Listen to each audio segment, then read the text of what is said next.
esta enseñanza, reflexionamos sobre la mente como el campo de batalla central en el conflicto espiritual. Dios desea nuestra mente para transformarla y alinearla con su verdad, mientras que Satanás busca distraerla, endurecerla y llenarla de mentiras.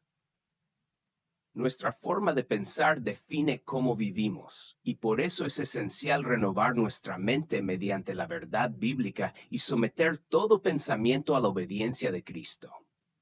La mente controla nuestras emociones, decisiones y acciones, y lo que permitimos entrar en ella determina si vivimos según la carne o el espíritu. Satanás utiliza estrategias como el engaño, el temor, el enojo y las distracciones para desviar nuestro enfoque. Por ello, debemos proteger nuestra mente, confrontar patrones de pensamiento errados y llenarla con lo verdadero, puro y digno. Pablo nos insta a prepararla para la acción, ejercitar el dominio propio y enfocarnos en la victoria final en Cristo. Solo al renovar continuamente nuestra mente podremos vencer las fortalezas del pecado y vivir una vida que glorifique a Dios, en paz y con la esperanza puesta en lo eterno. La victoria comienza con una mente enfocada en las cosas de Dios. ¡Qué mensaje tan poderoso y transformador! Ha sido una enseñanza profunda que nos lleva a reflexionar sobre la importancia de cuidar nuestra mente y alinearla con la verdad de Dios.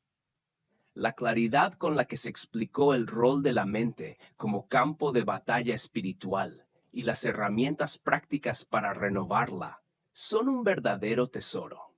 Gracias por recordarnos que nuestras decisiones y nuestra forma de vivir comienzan en el pensamiento, y que en Cristo tenemos la victoria final.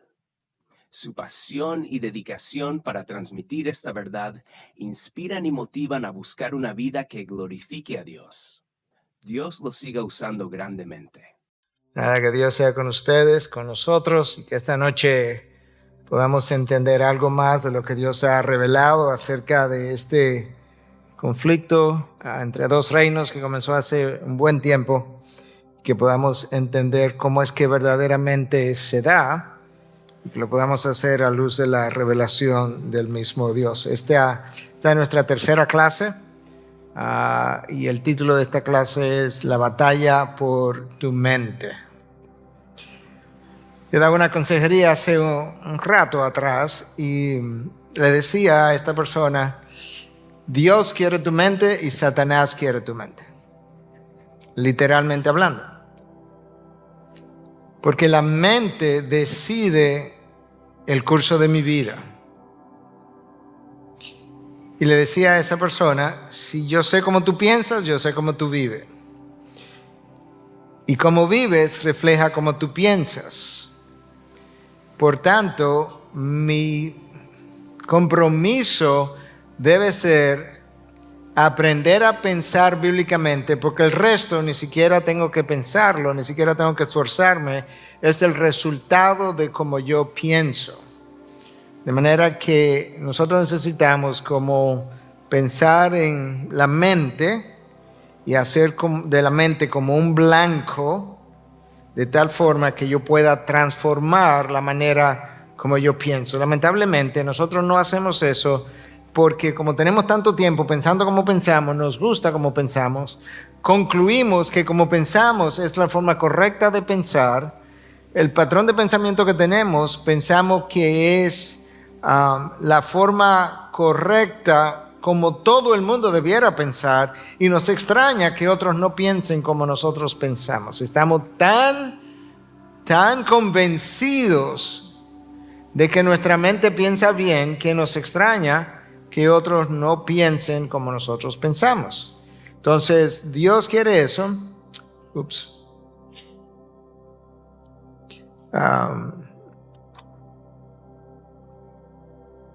Perdón, que me confundí yo. Decía que Dios quiere tu mente de la misma manera que Satanás quiere tu mente. Escucha cómo yo sé que Dios quiere mi mente. Porque el primer mandamiento de la ley de Dios, del cual dependen todos los demás, y cada mandato, orden, regulación que está en la palabra depende de este mandamiento. Dice: y amarás al Señor tu Dios con todo tu corazón, con toda tu alma y con toda tu mente. Con todo tu corazón, con toda tu alma y con toda tu mente. De forma que Dios entiende que la adoración de Él requiere más que emociones, más que sentimientos, requiere más que mi propio cuerpo, la actividad de mi cuerpo físico, requiere mi mente. De hecho, mi mente va a controlar el resto de lo que pasa de ahí en adelante. Y el libro de Proverbios nos dice, un proverbio muy conocido por ustedes, aun si no recuerdan cuál es, pero recuerdan el contenido. Proverbio 23:7, pues como piensa dentro de sí, así es él. Como él piensa, así es. Ahí está. Como tú piensas, define cómo tú vas a vivir. El problema es que la mente pensó bien por un tiempo, no sabemos cuánto tiempo, y desde que cayó, desde que Adán y Eva cayeron, la mente jamás ha pensado bien. Podemos pensar mejor, pero no bien. Si definimos bien como el estándar que tú y yo debiéramos tener, la mente de Cristo jamás ha vuelto a pensar de la misma manera. Comenzamos peor y luego mejoramos, pero bien no pensamos. Nosotros creemos que pensamos bien y obviamente mientras más bíblicamente pienso, pues mejor, más me estoy conformando a la mente de Cristo. Y aquí hay varios pasajes de las Escrituras que nos dejan ver, algunas de estas cosas ya las conocen, cómo quedó la mente después de la caída. El entendimiento se endureció, 2 Corintios 3:14. ¿Qué quiere decir eso? Que mi entendimiento no es tan receptivo a las verdades de Dios, está un poco endurecido o muy endurecido. Cuando yo llego a los pies de Cristo, entonces Dios comienza a hacerme más receptivo, pero todavía hay cosas que resistimos. El entendimiento ha sido cegado, 2 Corintios 4:4. Es una referencia específicamente al incrédulo. Que Satanás, dice 2 Corintios 4:4, Satanás activamente ha cegado el entendimiento de los incrédulos. Yo no sé cómo él hace eso, cómo él hizo eso, cómo continúa haciendo eso, pero yo creo que la Biblia dice: Satanás ha cegado el entendimiento de los incrédulos de manera que no le pueda resplandecer la luz del evangelio en la persona de Cristo. Efesios 4:17 habla de que ya no debiéramos andar en la vanidad de nuestra mente, vanidad vacío, sin propósito, sin sentido, de manera que antes de venir a los pies de Cristo, eso era como mi mente pensaba, y parte de ese vacío existe todavía en una mente que está siendo redimida, y tú lo puedes ver en personas que son creyentes pero que todavía no tienen un grado de santificación suficiente, que tú a veces escuchas cosas y tú dices como, qué vacío ese pensamiento. Entonces no debiéramos andar en la vanidad de la mente. El entendimiento fue entenebrecido, Efesios 4:18. La mente pasó a ser una mente carnal, Colosenses 2:18. La mente, lo vamos a ver un poco más adelante, disfruta pensar en las cosas que a la carne le dan satisfacción. Y a eso entonces Pablo llama en Colosenses 2:18 una mente carnal. Nosotros como cristianos no se supone que tenemos una mente carnal, pero todavía lamentablemente pensamos carnalmente de tiempo en tiempo, de momento en momento, o quizás por algunos periodos. No debiera ser, pero eso ocurre. 1 Timoteo 6:5 ya está hablando de una mente depravada. Yo creo que eso se refiere más bien a personas que Dios los ha entregado para que hagan su voluntad. Romanos 1 habla de eso. Dios los entregó a sus pasiones. Yo creo que esa es la mente depravada. Y Marcos 6:52, Cristo hablando, habla de una mente embotada. Aquellos que vieron los milagros, aquellos que oyeron las enseñanzas de Cristo, tenían una mente embotada. No entendían lo que Cristo estaba enseñando. Así quedó la mente. Satanás conoce eso. Y por tanto Satanás sabe de qué forma él puede entretener la mente, engañar la mente, distraer la mente, desviar la mente. Yo quisiera ahora definir la palabra mente de acuerdo a cómo aparece en la Biblia, por así decirlo. En el Nuevo Testamento hay dos palabras mayormente usadas para traducir la palabra mente. La primera es dianoia, aparece 12 veces y significa pensar a través de. Entonces mi mente es algo, entre comillas, algo a través de lo cual yo pienso. Y nous, 24 veces, es el asiento del entendimiento. Es el lugar del conocimiento y del razonamiento. Incluye sentimientos y decisión. De manera que con la mente yo razono, yo acumulo conocimiento, yo tomo decisiones y yo siento. O sea, mis emociones están íntimamente atadas a cómo yo pienso. Entonces yo creo que eso nos ayuda a entender un poco mejor cuando Cristo dice, tiene que amarme con toda tu mente, tiene que amarme con todos tus sentimientos, tiene que amarme con todo tu razonamiento, debe amarme con todo tu conocimiento, debe amarme en cada decisión que tú tomas. Yo creo que eso nos ayuda a entender qué es la mente bíblicamente hablando. Ahora, la palabra nos deja ver que aunque hay una guerra espiritual y que nuestra lucha no es contra carne ni sangre, sino contra fuerzas espirituales de maldad, al final del camino hay un terreno, hay un campo de batalla, como en estas guerras, ¿verdad? Sobre todo en el pasado, donde los enemigos se enfrentaban en dos campos de batallas, uno frente al otro. Entonces, ese campo de batalla para tu vida no es ahí arriba con unos demonios, ¿verdad? Donde yo no puedo llegar. No, es aquí abajo, y no solamente es aquí abajo, en tu interior, y no solamente en tu interior, es en tu mente. ¿Por qué? Porque tanto Dios como el enemigo saben que la batalla se va a perder o se va a ganar en la mente. Literalmente hablando, cuando tú ves una persona que tropieza, se cae, se fue, se desvió, apostató, él hizo eso en su mente antes de que ocurriera en su vida. Y escucha entonces ahora como Romanos 7, 22 y 24 describe esto, y esto es Pablo hablando. Porque en el hombre interior me deleito con la ley de Dios. Pablo ya está convertido, es un teólogo consumado. 25 años por lo menos han pasado desde que él se convirtió hasta que estas palabras fueron escritas. Porque en el hombre interior me deleito con la ley de Dios, pero hay un problema.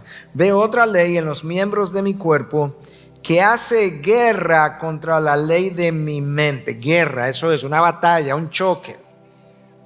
Y me hace prisionero de la ley del pecado que está en mis miembros. Miserable de mí, ¿quién me libertará de este cuerpo de muerte? Pablo está diciendo, yo tengo dos realidades en mí.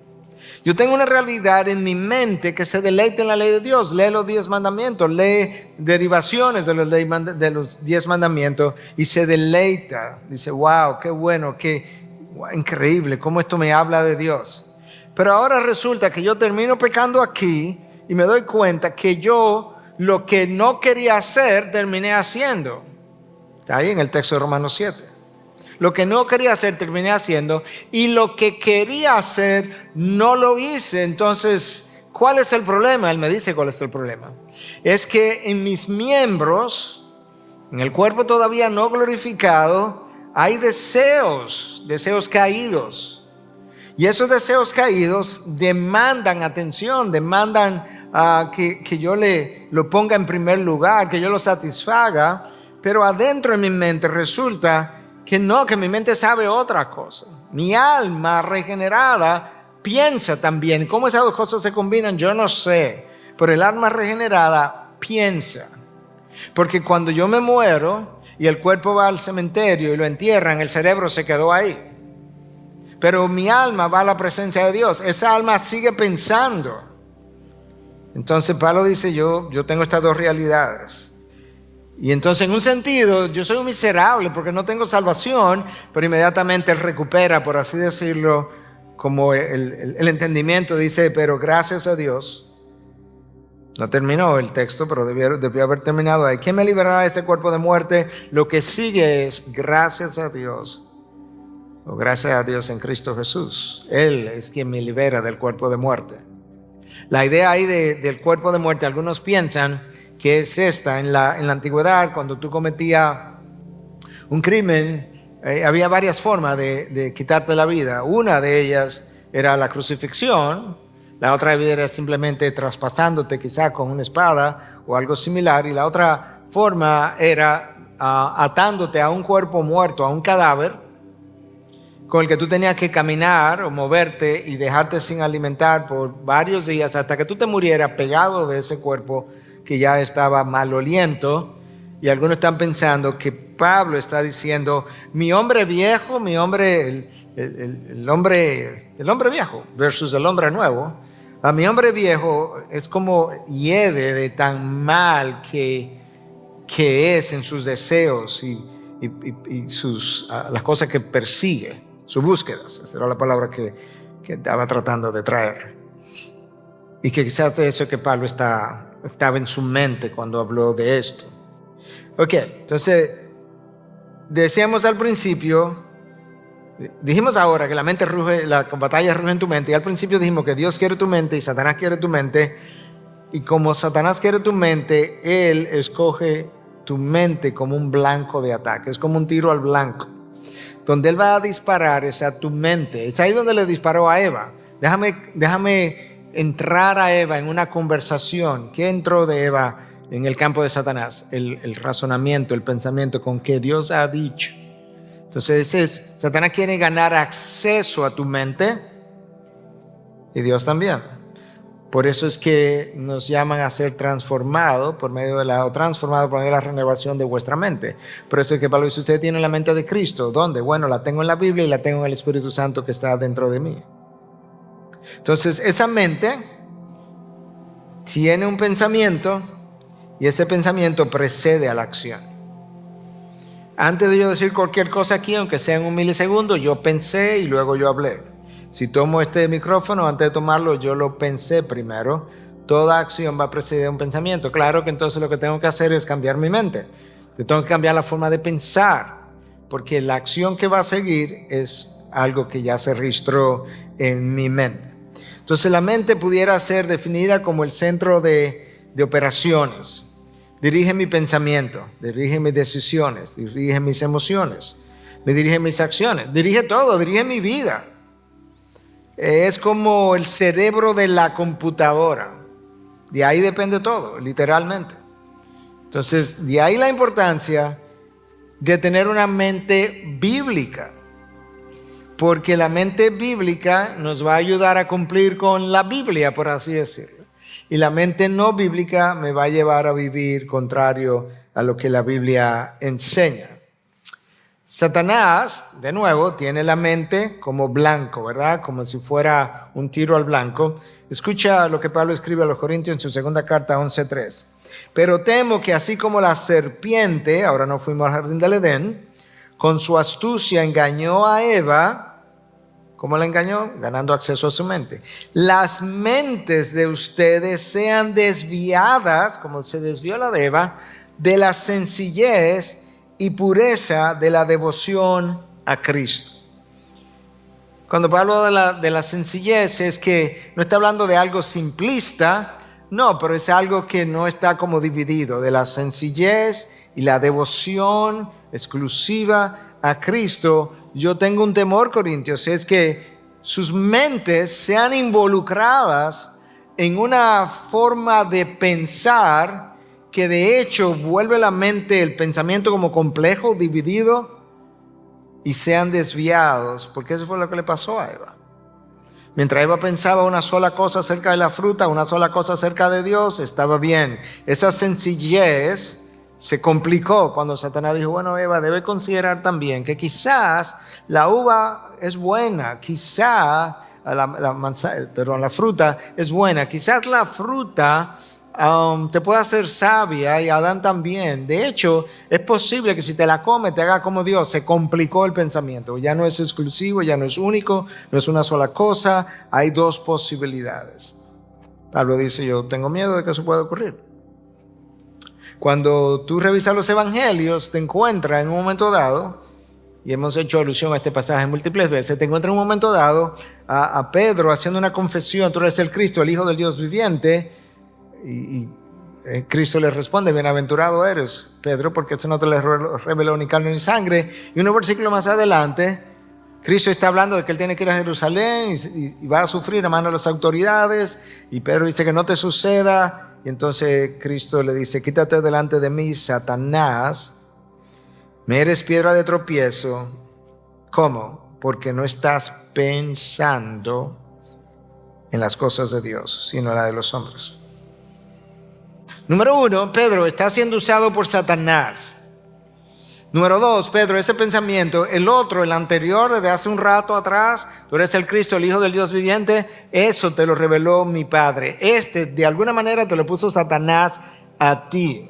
Ahora, el problema está, Pedro, en que de alguna forma, mientras tú estabas pensando en las cosas de Dios hace un rato, literalmente hablando, cuando dijiste tú eres el Cristo, el Hijo del Dios viviente, de repente ahora estás pensando no en las cosas de Dios, sino en las cosas de los hombres. ¿Qué es lo que pensó de una manera y luego pensó de otra manera? La mente, aquí pensó, tú eres el Cristo, aquí pensó conforme a las cosas de los hombres. Y Cristo le dice, es tu pensamiento el problema.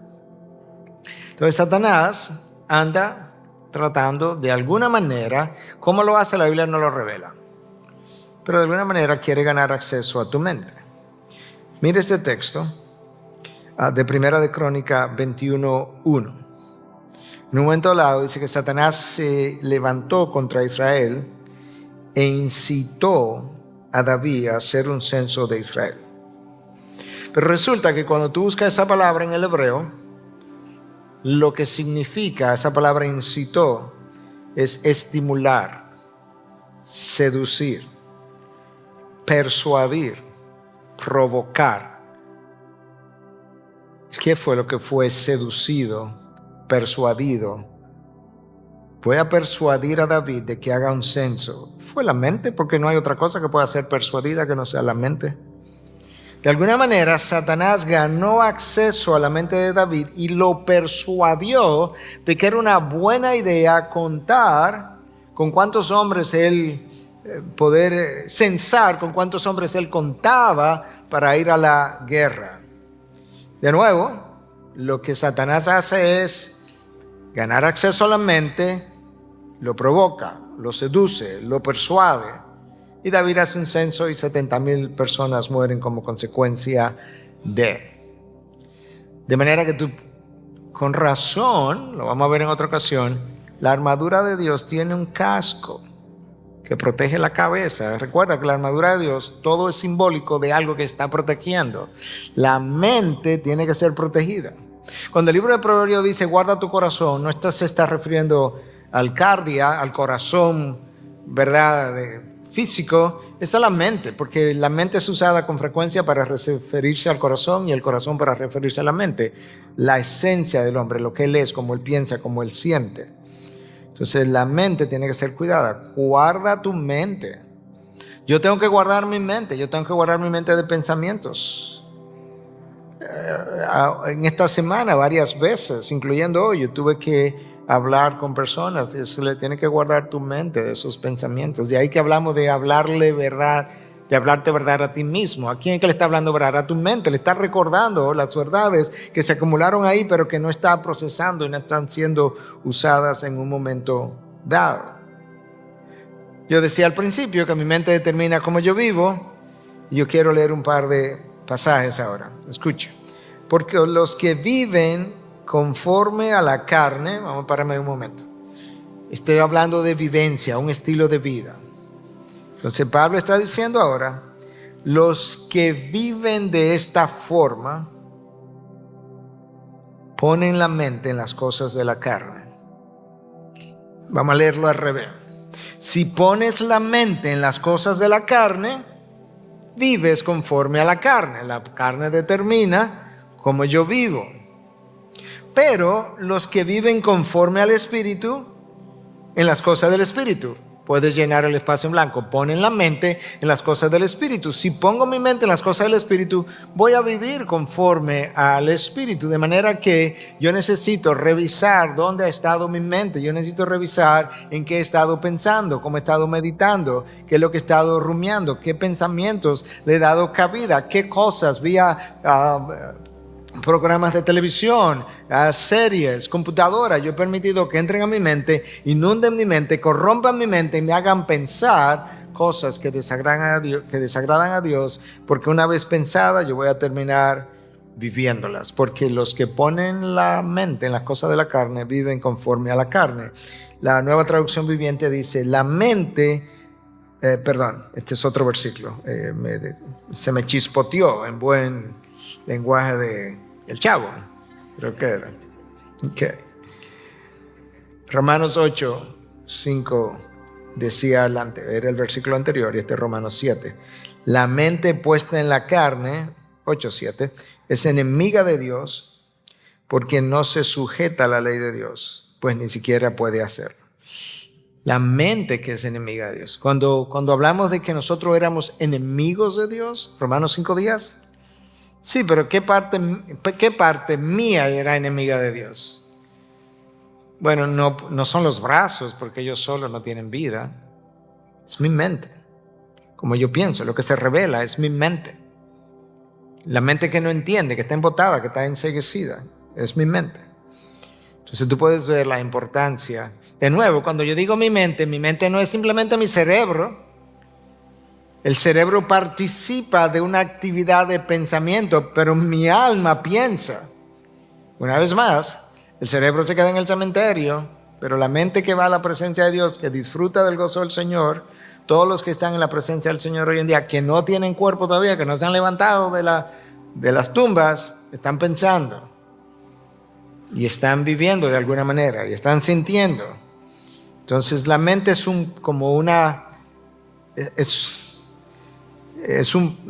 el pensamiento del hombre, la actividad pensadora del hombre que involucra un órgano mientras él está de este lado de la tierra. El mundo a mi alrededor me da forma. De hecho, mi entorno alrededor me da forma. Como tú fuiste criado, y apliqué eso en consejería hoy, como tú fuiste criado, así tu mente piensa. Que yo puedo deshacer mucho de eso, sí, pero tu mente tiene forma de tu crianza, créeme. La mía también, la tuya. Tiene forma de mi crianza. La manera como mis padres pensaron, la manera como mis padres hablaron, la manera como mis padres decidieron, la manera como mis padres subieron la voz, la manera como mis padres bajaron la voz, la manera como mis padres corrigieron. No es simplemente como una copia, parece una copia, pero no es simplemente una copia. Es que mi mente aprendió. Y entonces, eso es mi entorno inmediato. Pero el entorno cultural también le da forma a mi mente, literalmente hablando. La iglesia a la que yo asisto le da forma a mi mente, bien o mal, pero le da forma. Todo lo que yo vivo le da forma a mi mente. Romanos 12:2, usted conoce muy bien el pasaje, y no se adapten a este mundo, sino transfórmense mediante la renovación de su mente. Yo tengo que hacer eso con todo. Cuando yo fui al colegio, a la universidad, mis profesores le dieron forma a mi mente, yo tengo que renovar eso. La manera como mis padres me educaron, quizás mis padres no eran creyentes o quizás eran creyentes, pero no tenían mucho entendimiento de la Biblia, quizás eran un poco menos espirituales y más carnales, todo eso le dio forma a mi mente. Yo tengo que renovar mi mente.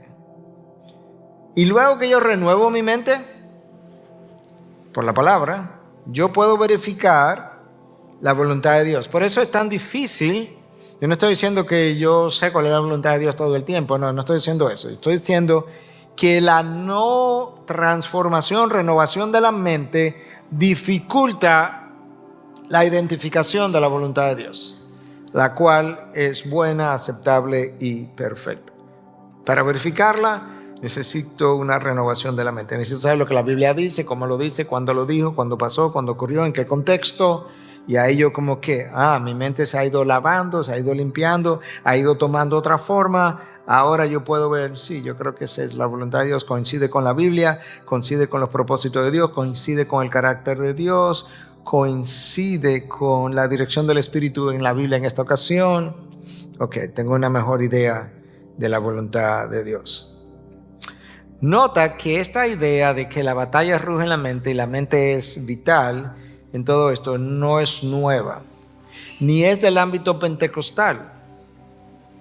Francis Schaeffer, gran pensador, gran teólogo del siglo pasado, del otro día, por así decirlo, decía lo siguiente: en la batalla espiritual, de manera que grandes pensadores cristianos han hablado de que hay una batalla espiritual. La pregunta es, si queremos hablar de esto y si queremos hacerlo ampliamente y por mucho tiempo para llegar a donde necesitamos llegar.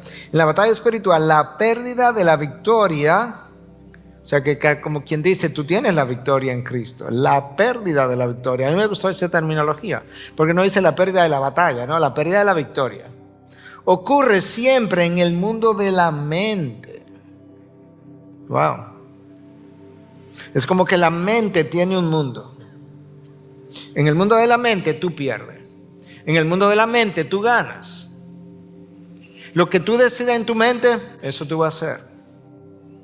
De manera que tus caídas, mis caídas, tus tropiezos, mis tropiezos, se dan primero en tu mente. Luego tú vas y los vives.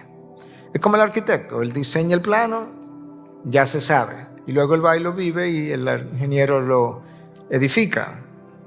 Lo que sea que él haya plasmado. Así funciona la mente. Entonces la mente se puede formar, se puede deformar o se puede transformar. Entonces, ¿cómo ocurre? Ocurre más naturalmente de lo que tú y yo imaginamos. ¿Ok? Cada impulso, información, cada vivencia, cada experiencia que tú recibes, deja una huella en la mente. Eso no es ni siquiera simbólico. Eso es real, médicamente hablando, biológicamente hablando. Hay una huella que se quedó. Por eso tú tienes memoria. Tienes memoria porque hay una cosa que dejó una huella digital, por así decirlo, en el cerebro. ¿Y qué fue? Una experiencia, un pensamiento, una enseñanza. Y esa huella es lo que me hace recordar lo que pasó. El mundo nos bombardea continuamente con ideas, con pensamientos. Yo leía anoche, quise leer a propósito del mundo de la mercadología y el uso de la mente. Y me encantó. Porque es increíble cuánto ese mundo de la mercadología entiende cómo la mente funciona en términos de las reacciones hacia afuera, literalmente hablando. Y leí muchísimas cosas, pero de las cosas que leía hablaba de cuántas imágenes, esto está estudiado para fines de publicidad, cuántas imágenes tú puedes recibir, el cerebro puede recibir, no me acuerdo en qué tiempo, en qué periodo de tiempo, cortico, y hablaban de 790 imágenes, te voy hablando de segundos, no llegaba a un minuto, y cómo eso influenciaba una acción. Y una de las cosas que decían estos autores es que si tú quieres como ganar posición en la mente, lo único que necesitas es llegar primero. Entonces hacían varios ejercicios. ¿Quién fue la primera persona? Yo creo que era ilustrativo, porque quizás no se da 100%, pero ¿quién fue la primera persona que pisó la luna? ¿Alguien se acuerda? Neil Armstrong, ¿verdad? ¿Y la segunda? ¿Quién fue la persona que primero voló transatlánticamente? ¿Quién? Ok. ¿Quién fue la primera persona que voló? The man is right. ¿Y el segundo? El otro hermano. Ok. Y así podemos, nos acordamos de la primera persona. Y el segundo no importa. Entonces, en términos mercadológicos, había una serie de ejemplos. La primera tarjeta de crédito, una serie de cosas. Trata de posicionarte primero. Y me encantó la idea de posicionamiento en términos mercadológicos, pero el posicionamiento tiene que ganarse primero en la mente. Wow. Yo dije, wow, yo tenía que leer eso para esta clase, porque Es interesantísimo, no voy a entrar ahí obviamente. Entonces nosotros necesitamos montar una defensa intencional, continua, de renovación de la mente vía la verdad de Dios, Romanos 12:2, y someter todo pensamiento a Cristo. Lo vamos a ver en un momento, 2 Corintios 10:15. Entonces mi defensa, mi contraataque, es intencional, es continua. ¿Por qué? Porque el ataque es intencional y es continuo. Y el ataque es a la mente. Entonces, si el mundo me bombardea, ¿cómo son sus bombas? Mentiras. Entonces, el contraataque, ¿cómo es? Verdad. Y en segundo lugar, el mundo quiere que yo me someta a lo que me vende, a las ideas. Y pues quiere posicionarse primero en mi mente. Y de esa misma manera, entonces, yo necesito someter todo pensamiento a obediencia a Cristo, que es: comparo cómo estoy pensando con lo que la palabra dice y hago lo que la palabra dice y no lo que pienso, no lo que siento, no lo que deseo. Y eso es importante. El corazón, cuando hablamos de corazón, vamos a pensarlo en términos de sentimientos, deseos. El corazón me dice todo el tiempo lo que desea, lo que quisiera hacer. La mente tiene que decirle al corazón lo que debe hacer. Y la voluntad tiene que obedecer, o debiera obedecer, a la mente, no al corazón.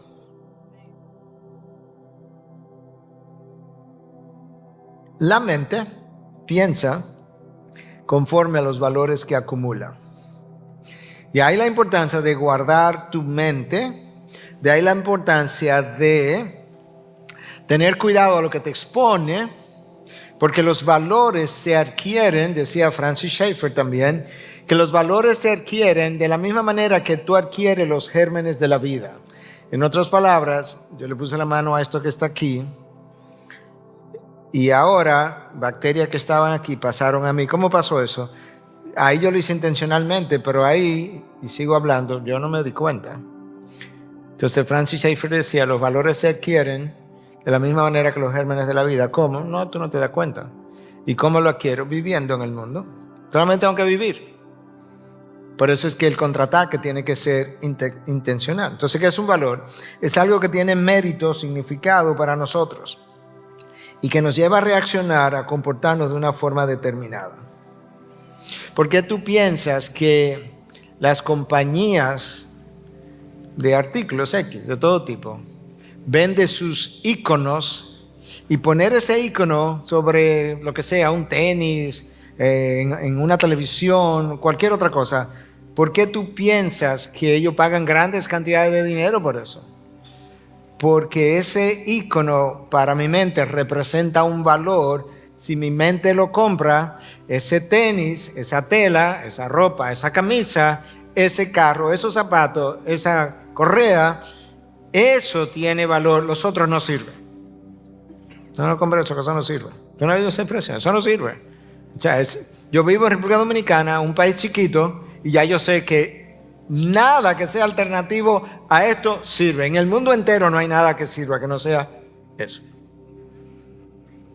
Y mis valores le dan origen a mis emociones, a mis deseos, a mis hábitos y patrones de comportamiento. Déjame decir eso otra vez. Mis valores dan origen a mis emociones, mis sentimientos, mis deseos, mis hábitos y patrones de comportamiento. Mira cuán influenciable es la mente. Estudiado múltiples veces. Publicado por la Asociación Americana de Pediatría. Niños expuestos a videojuegos violentos y muñequitos violentos por 2 o 3 horas experimentan en las próximas 12 a 24 horas un aumento de su comportamiento de violencia. Videojuegos violentos. La mente, yo te dije, la acción deja una huella en tu mente. Entonces, eso no fueron cristianos que publicaron eso. Eso fue la Asociación Americana de Pediatría. Y como eso, igual con la sensualidad, igual con un montón de cosas. Porque las imágenes penetran tu mente y tu conciencia, lo dijimos una vez, ni siquiera la pudo filtrar, pero ya está marcado. La mente nos induce a pecar, Efesios 2:3. Entre ellos también todos nosotros, en otro tiempo, vivíamos en las pasiones de nuestra carne, Escucha cómo. Satisfaciendo los deseos de la carne y de la mente. Ahora Pablo me ayuda a entender. Mira, no es solamente tu carne que tiene deseos. Tu mente tiene deseos. En otro tiempo, nosotros vivíamos satisfaciendo, en inglés sería the cravings, los anhelos de la carne y los anhelos de la mente. Y esos anhelos de la mente, la única forma como mueren es con anhelos por las cosas de Dios. Anhelos matan anhelos. No hay otra forma. Y éramos por naturaleza hijos de la ira, lo mismo que los demás. Entonces esos anhelos de la mente, no piensa que se van al otro día que tú te conviertes, ni al año de convertido, ni a los 10 años. Yo lo que tengo es que continuamente compararlo con la palabra, y de alguna manera tengo que buscar la forma de subyugarlos. Lo vamos a ver en un momento, creo yo. Ok. Una de las cosas que ocurre en nuestra mente es que con cierta frecuencia experimentamos temor de diferentes tipos, diferentes tamaños, colores, intensidades, frecuencias. El temor nos domina. El temor nos lleva a comportarnos de una manera, literalmente hablando. Y nuestros temores son disparados de forma increíble. Con frecuencia, de hecho, Gary Smalley en su libro El ADN de las relaciones dice que todas nuestras reacciones negativas, ira, violencia, celo, envidia, orgullo, todo lo que no es como Dios, son disparados por temores. Y los temores por inseguridades. Entonces ahora piensa cuántas veces tú has hablado, pensado, reaccionado, hablado o gestionado o gesticulado de una forma negativa. Lo único que ha pasado es que alguien disparó un temor o algo, disparó un temor en ti. Satanás conoce eso y trata de atemorizarnos. La persecución es parte de esa estrategia. Parte de la estrategia de la persecución es justamente intimidar la iglesia. Intimida la iglesia, domina su pensamiento. Si domina su pensamiento, domina su comportamiento. Mire este texto de 1 Samuel 18, 10 y 12. Y aconteció el día siguiente que un espíritu malo, ahí está el reino de las tinieblas, de parte de Dios, o sea, Dios dio el permiso, se apoderó de Saúl. Y este deliraba en medio de la casa, mientras David tocaba el arpa con su mano como de costumbre. Saúl tenía la lanza en la mano y arrojó Saúl la lanza, pues se dijo: clavaré a David en la pared. Pero David lo evadió 2 veces. ¿Por qué Saúl estaba haciendo eso? Mas Saúl temía a David, porque el Señor estaba con él, con David, y se había apartado de Saúl, y el Señor había dejado a Saúl. Como el Señor se había apartado de Saúl, ¿a expensa de quién quedó Saúl? De Satanás. Y este espíritu malo se apoderó de Saúl. Y cuando este espíritu se apoderó de Saúl, Saúl deliraba, veía cosas, tenía pensamientos. En su temor, cuando veía a David, se llenaba de temor, y en su temor trató de clavarlo. De manera que tú puedes ver que el temor se apoderó del espíritu, pero lo que el espíritu termina haciendo es llenándolo de temor y de confusión, porque él estaba delirando, y en ese temor dominó su comportamiento, que es como estamos diciendo que ocurre. Entonces la ansiedad es un problema. La ansiedad para nosotros es un problema. Pablo le decía a Timoteo que Dios no nos dio un espíritu de cobardía, sino de dominio propio. Pero la ansiedad es una reacción humana, es verdad, pero es un problema. ¿Por qué? Porque la ansiedad divide mi mente no está enfocada, mi mente no puede pensar, la vuelve confusa, no puedo tomar buenas decisiones. Satanás lo sabe. Tanto así que alguien como A.W. Tozer, en su libro Cómo ser lleno del Espíritu Santo, dice: el temor es de la carne y el pánico del diablo. Él no está diciendo con esto que cada vez que yo temo algo o me atemorizo con algo, que hay un espíritu malo que me está atormentando. Lo que él está diciendo es de Dios no es. Seguro que de Dios no es. Esta mañana yo di un consejo a alguien muy inesperado, no tenía cita ni mucho menos, pero hubo una necesidad urgente de hablar con alguien. Me hablaba de este temor y no podía dormir y tenía horas sin dormir. Yo le dije, bueno, yo no sé exactamente por qué Dios permitió tal cosa en la cual estaba pensando. Lo que yo te puedo garantizar es que el temor y la ansiedad y el desasosiego de Dios no son. Cristo lo dijo, mi paz os dejo, mi paz os doy. Entonces, ¿quién puede estar detrás de eso? Bueno, mi naturaleza caída, sí es verdad, y humana y frágil. El enemigo que lo usa también. Por eso que Pablo escribe a los Filipenses en 4, 6, 7, por nada estén afanosos, antes bien, en todo, mediante oración y súplica, con acción de gracia, sean dadas a conocer sus peticiones delante de Dios, y la paz de Dios, que sobrepasa todo entendimiento, guardará sus corazones y sus mentes en Cristo Jesús. Nota la conexión, al final, la mente tiene que estar en paz, junto con el corazón, que nos representa todo. Pero la manera como Pablo comienza es, dice, mira, deja de estar afanoso, deja de estar atemorizado, deja de estar lleno de temor. ¿Cómo yo voy a hacer eso? Bueno,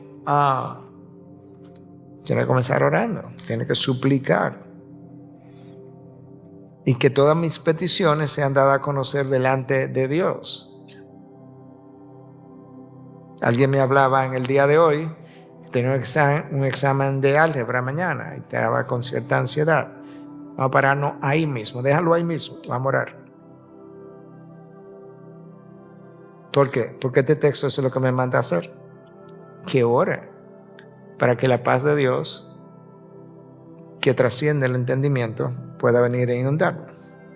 La ansiedad nos distrae, nos vuelve ilógicos, nos paraliza, nos confunde y nos hace sentir intimidados. Déjame decir eso otra vez. Nos distrae, nos vuelve ilógicos, nos paraliza, nos confunde y nos hace sentir intimidados. Nada bueno puede salir de esa combinación.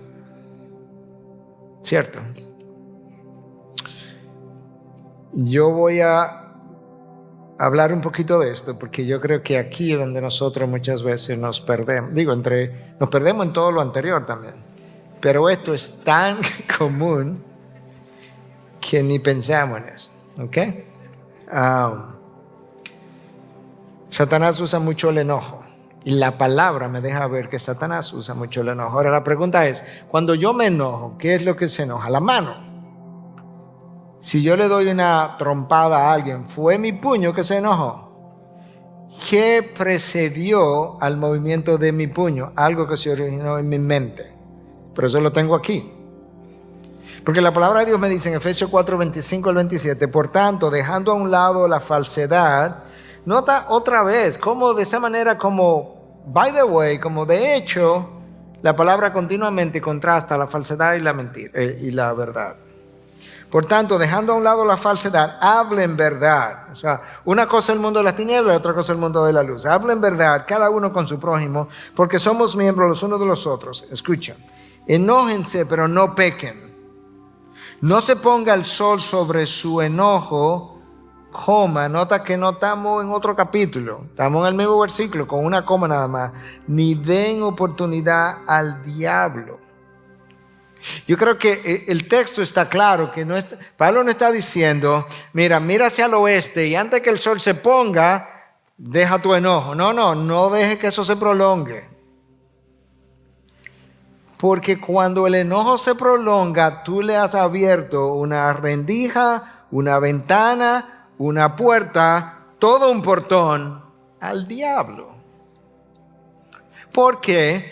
Porque el enojo domina tu mente y cuando tu mente está dominada por otra cosa que no es el Espíritu de Dios, queda a expensa del diablo. ¿Qué tú piensas que le pasó al salmista cuando él dice, cuando mi corazón se llenó de amargura? Tú no piensas que es el corazón, ¿verdad? No fue el ventrículo, la aurícula que se llenó de amargura. La mente.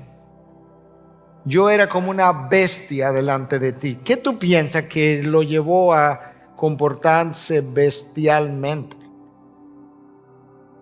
Satanás, que conoce la amargura de tu corazón y te indujo de diferentes formas, te recordó de diferentes, es más, no tiene ni siquiera que distorsionarte el pensamiento. Lo único que tiene que hacer es llenarte de ansiedad. Y al llenarte de ansiedad, tu mente ya está distraída, está confusa, piensa ilógicamente y se comporta como una bestia, fuera de control. No tiene que estar ni siquiera poseído. Está poseído de ti mismo. ¿Qué es lo que te está poseyendo? Tu propio enojo. Y eso es vital que yo lo pueda entender. Ok, entonces, pastor, ya me martilló toda la noche con que la batalla ruge en mi mente. Entonces, ¿cómo la gano? La Biblia dice incluso. Escucha, Filipenses 4:8.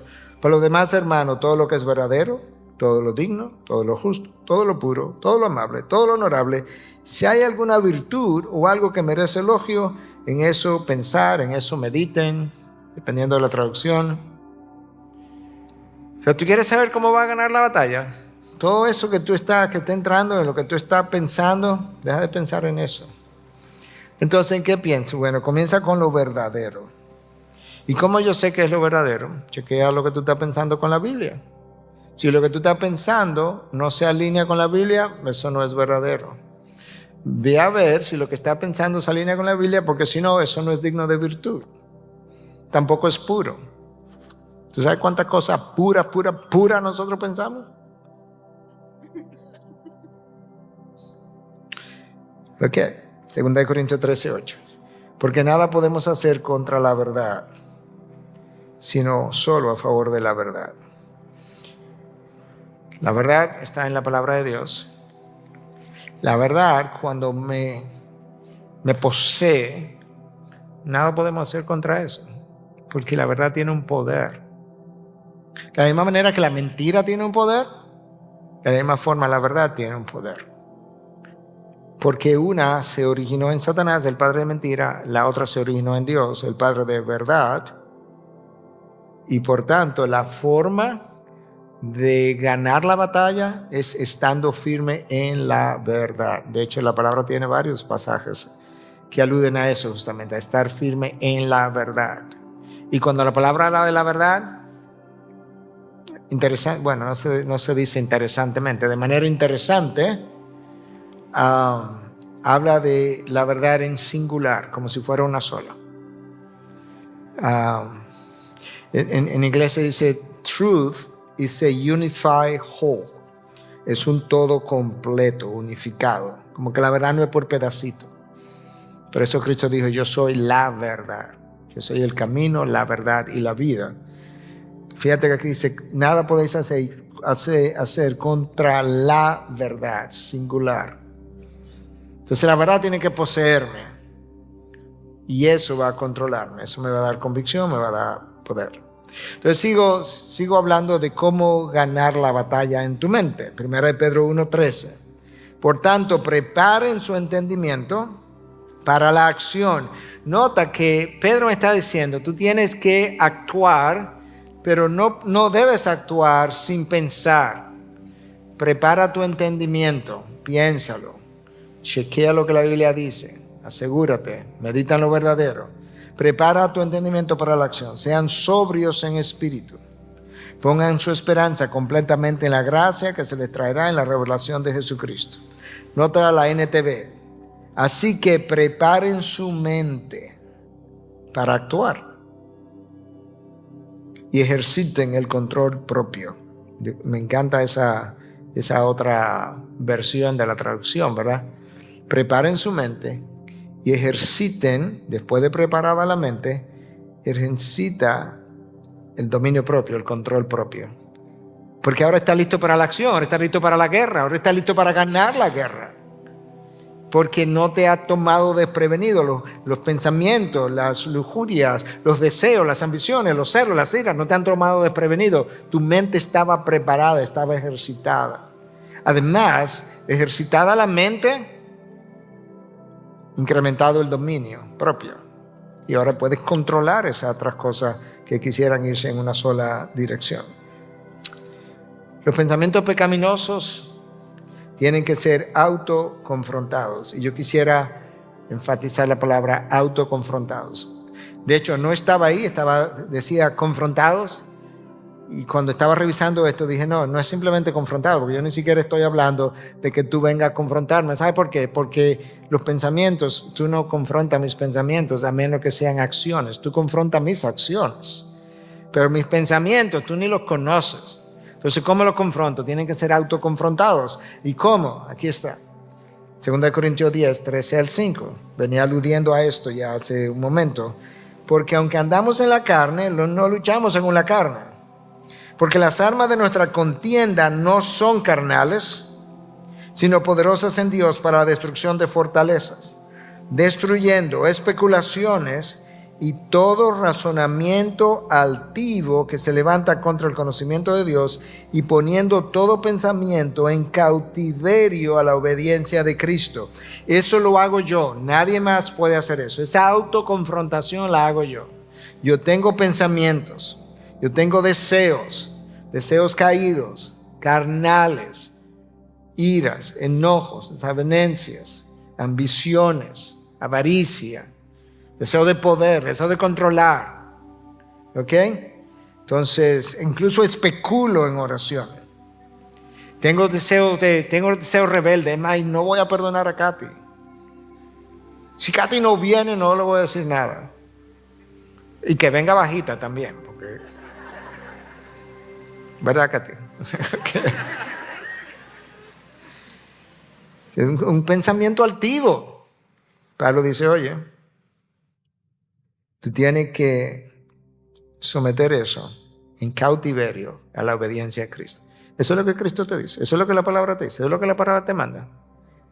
Entonces, una autoconfrontación de la Biblia con mi pensamiento.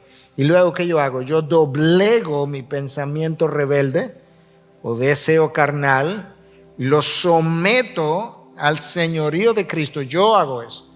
Yo me autoconfronto. Digo, no, eso es lo que tú quieres, pero eso no es lo que va a ser. Yo no sé si usted ha orado alguna vez, pero yo le he dicho al Señor más de una vez, reprende mi carne. Oh, ¿y qué es esto? Que la carne quiere sobreponerse sobre tu señorío. Entonces, está hablando ahí que nuestras armas son poderosas para destrucción de fortaleza. ¿Qué es una fortaleza? Es un patrón de pensamiento formado a lo largo de años. ¿Ok? De años de la misma práctica, que nos lleva a pecar de una forma recurrente y que se nos hace difícil destruir. Eso es una fortaleza. Tú y yo tenemos formas de pensar y de actuar que tienen años. Lo vi en mi madre, lo vi en mi padre, lo vi en mis amigos, lo vi no sé en quién. Y yo lo vivo, y lo vivo, y lo vivo. ¿Y sabe por qué es una fortaleza? Porque no lo puedo destruir. De hecho, ustedes me han oído hablar de esto en otras ocasiones. Médicamente sabemos que esa fortaleza es grande, la fortaleza, porque tiene un circuito eléctrico en el cerebro formado, tiene un camino eléctrico formado de neuronas. Y por eso me es difícil destruirlo. ¿Cómo se destruye? Cuando yo dejo de usarlo. Cuando yo dejo de usar, de hacer, de pensar y de practicar lo mismo que tengo años haciendo, el circuito eléctrico literalmente comienza debilitándose y se comienza a formar otro. Y cuando un tiempo ha pasado, ese se desvaneció y este está formado. Y eso, yo necesito la ayuda del Espíritu para eso. Yo necesito el dominio del Espíritu Santo para ayudarme a romper eso hasta que esto pueda formarse incluso en mi mente. Entonces, trayendo todo esto a un final, a una conclusión, ¿cómo yo enfoco mi mente con relación al pasado, al presente y al futuro? Bueno, con relación al pasado, déjalo atrás. Pablo dice que todo esto que él era antes, él dejó eso atrás. Dejando eso atrás, él se esforzaba por seguir hasta la meta. No olvides cuando dejes las cosas atrás, no olvides las lecciones aprendidas. So, tú vas a dejar el pasado atrás, pero el pasado supone que te dejó lecciones. El desierto debió haberte dejado lecciones. Las caídas, los tropiezos, las consecuencias. Entonces, cuando yo déjalo atrás, sí, deja atrás el pasado. Alguien me decía hoy, alguien decía, no, lo que pasa es que ella es una víctima. Y ella decía, no, yo no me veo como una víctima. Y yo decía, claro, qué bueno que no te ves como una víctima, porque tú no eres una víctima. Si te ves como una víctima, jamás vas a lograr nada. Yo tengo que dejar atrás el pasado que me hirió, me ofendió, me marcó, tengo que dejar eso. Pero el pasado tiene que haberme dejado lecciones y no lo puedo dejar atrás. Eso es lo que va a ir ayudándome a enfocar mi mente. Ese es en el pasado. ¿Ok? Ahora, con relación al presente, donde quiera que tú estés, tiene que estar todo ahí. Yo aprendí eso de Chuck Swindoll años atrás. No personalmente, pero lo aprendí de él. Justo hoy, en medio de alguna de estas reuniones y consejería que tuve, yo le decía, ¿sabes qué? Ahora mismo yo estoy solo aquí. Puede ser que yo tenga clase ahorita a las 8 de la noche, pero yo no estoy pensando en la clase. No puedo estar en la clase y aquí al mismo tiempo. Solamente estoy aquí. Solamente puedo hacer. Mi esposa me ha oído decir esto 1000 veces y a veces me lo recuerda. Un día a la vez, un momento a la vez, una cosa a la vez, en términos de mi enfoque. Y alguien me decía, de hecho, que los domingos a veces me observa cuando estoy hablando con alguien y me dice como que le impresiona que si yo estoy hablando con alguien, yo estoy solamente hablando con esa persona, que la gente pasa por aquí, yo a nadie saludo, a nadie, porque yo estoy solamente en esa persona. Y dije, sí, eso es intencional. No puedo estar verdaderamente escuchando y entendiendo y empatizando con esta persona y, hola, bye, ¿cómo ¿qué tú estabas diciendo? No puedo. No debo. Entonces, donde quiera que esté, tiene que estar todo ahí. Un día a la vez, no te distraiga. Mateo 6:34, cada día tiene su propio afán. Está dicho de otra forma, pero eso es lo que básicamente significa. Cada día. Con relación al futuro, enfócate en lo que te espera. Allá arriba. Enfócate en lo que te espera. El sábado estuvimos aquí reunidos con un grupo de líderes y uno de los líderes me hablaba de su papá que está con una enfermedad X y la posibilidad de que pudiera morir y demás. Y yo le decía, no te enfoques aquí ahora. Tu papá es cristiano. Enfócate en lo que a él le espera y luego lo que a ti te espera, porque lo que a él le espera es lo mismo que a ti te espera. Y sabes que tú debieras estar diciendo, qué bueno, mi papá va a llegar pronto, donde yo voy a llegar y para donde él fue, para lo que él fue creado. La victoria es futura, la lucha es presente. Hay una victoria que Cristo ganó, es cierto, pero mi victoria, en términos de mi victoria sobre la carne y mis deseos, eso va a esperar. Pero yo tengo que luchar ahora y tengo que saber cómo lo voy a luchar. Entonces piensa en la victoria final. Oye, llegará el día, y es eso lo que no habrá Apocalipsis, donde no habrá más muerte, no habrá más dolor, no habrá más lágrimas. ¿Tú piensas que eso es como poético ahí? ¿O eso es para ayudarme a enfocar donde yo tengo que estar pensando? Esto se va a acabar, mi dolor se va a acabar, mis pérdidas se van a acabar, mis luchas se van a acabar, el pecado se va a acabar, mis pasiones se van a acabar, las carnales por no menos. Piensa en la victoria final. Y así tú puedes ganar la batalla de tu mente, por tu mente, en tu mente.